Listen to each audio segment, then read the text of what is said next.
دوستوں، ozone layer جو ہماری دنیا کے ارد گرد ایک انویزیبل دیوار ہے، اس کے بارے میں آج ہم اس ویڈیو میں بات کریں گے۔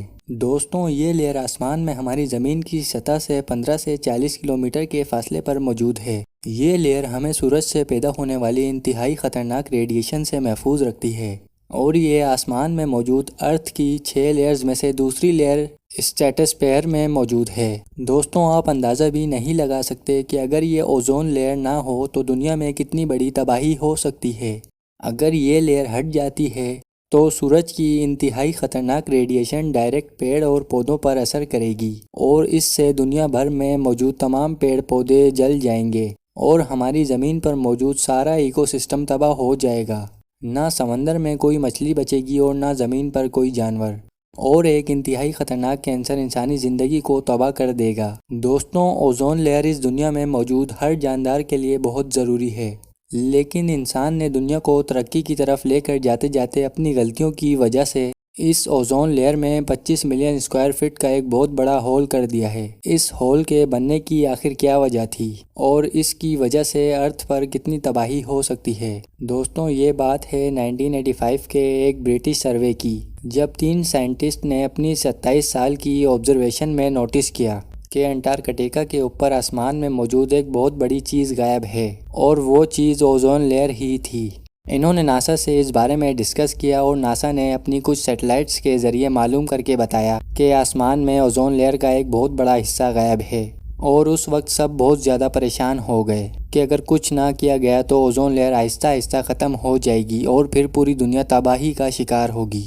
لیکن ایسا ہو کیوں رہا تھا، یہ بات کسی کو بھی معلوم نہ تھی، اور پھر اس کی وجہ معلوم کرنے کے لیے سائنٹسٹ انٹارکٹیکا پہنچے، مگر وہاں پہنچ کر ان کو یہ معلوم ہوا کہ یہ کلورین کی وجہ سے ختم ہو رہی ہے، جو انسانوں کے بنائے ہوئے کلورو فلورو کاربن سے خارج ہو کر آسمان میں جا رہی تھی۔ دوستوں، یہ کلورو فلورو کاربنز جب زمین پر موجود ہوتے ہیں تو ان سے کوئی نقصان نہیں پہنچتا، لیکن جب یہ آسمان میں 13 کلومیٹر سے اوپر کی سطح پر پہنچتے ہیں تو ان سے کلورین الگ ہو جاتی ہے۔ اب دوستوں، اوزون لیئر 3 مالیکیولز سے بنی ہوتی ہے، لیکن جب کلورین اس سے ٹکراتی ہے تو ان میں موجود ایک مالیکیول الگ ہو جاتا ہے۔ اگر اس طرح جب کلورین کے ایٹمز اوزون کے مالیکیولز سے ٹکراتے رہے تو اوزون کے مالیکیولز الگ ہوتے جاتے ہیں۔ دوستوں، کلورین کا ایک مالیکیول اتنا زیادہ خطرناک ہوتا ہے کہ اوزون کے 1 لاکھ مالیکیولز کو ختم کرنے کے لیے کافی ہوتا ہے۔ تاریخ میں جب سے انسان نے ریفریجریٹر اور دوسری الیکٹرک مشینز بنائی تھیں، اس وقت سے ہر چیز میں کلورو فلورو کاربنز کا استعمال ہونا شروع ہو گیا۔ ایٹماسفیئرک کیمسٹ نے اس بات پر غور کیا کہ یہ کلورو فلورو کاربنز آخر جاتے کہاں ہیں۔ انہوں نے اس پر ریسرچ شروع کر دی، اور جب نتیجہ ان کے سامنے آیا تو یہ حیران رہ گئے۔ ان کو پتہ چلا کہ یہ کلورو فلورو کاربنز اربوں خربوں کی تعداد میں آسمان میں جمع ہو کر اوزون کو ختم کر رہے تھے۔ اس بات سے وہ بہت پریشان ہو گئے، کیونکہ اگر ان کو نہ روکا جاتا تو یہ دنیا کو تباہ کر سکتے تھے۔ بہرحال 1974 میں اس بات پر ایک آرٹیکل پبلش کروایا گیا، لیکن اس پر کسی نے غور نہیں کیا۔ لوگوں نے اس بات کو زیادہ اہمیت نہ دی، کیونکہ سائنٹسٹ بات کر رہے تھے ایک نظر نہ آنے والی گیس کی، جو آسمان میں موجود نہ نظر آنے والی ایک لیئر کو ختم کر رہی تھی۔ وہ سائنٹسٹ پوری دنیا کو بتانے کی کوشش کرتے رہے کہ یہ CFC یعنی کلورو فلورو کاربن گیس اس دنیا کے لیے کتنی خطرناک ہے۔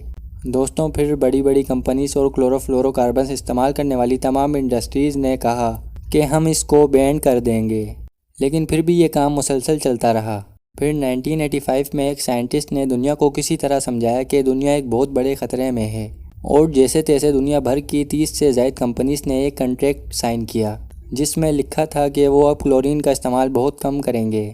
اور پھر اس کے بعد کلورو فلورو کاربنز کا استعمال بہت کم ہو گیا، جس کی وجہ سے اوزون لیئر کو مزید نقصان سے محفوظ کر لیا گیا، اور 2019 میں اوزون کی لیئر کا ہول کم ہونا شروع ہو گیا۔ لیکن پھر 2022 میں یہ پھر بڑا ہونا شروع ہو گیا۔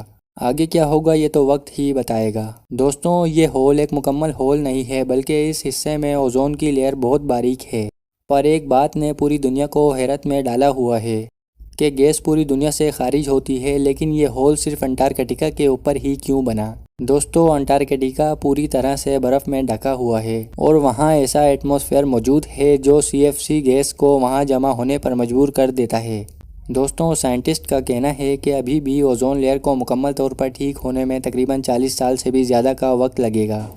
دوستوں امید کرتا ہوں کہ ویڈیو اچھی لگی ہوگی تو ویڈیو کو ضرور لائک کریں اور ہمارے چینل کو سبسکرائب کریں تاکہ اور انٹرسٹنگ ویڈیوز آپ تک پہنچ سکیں۔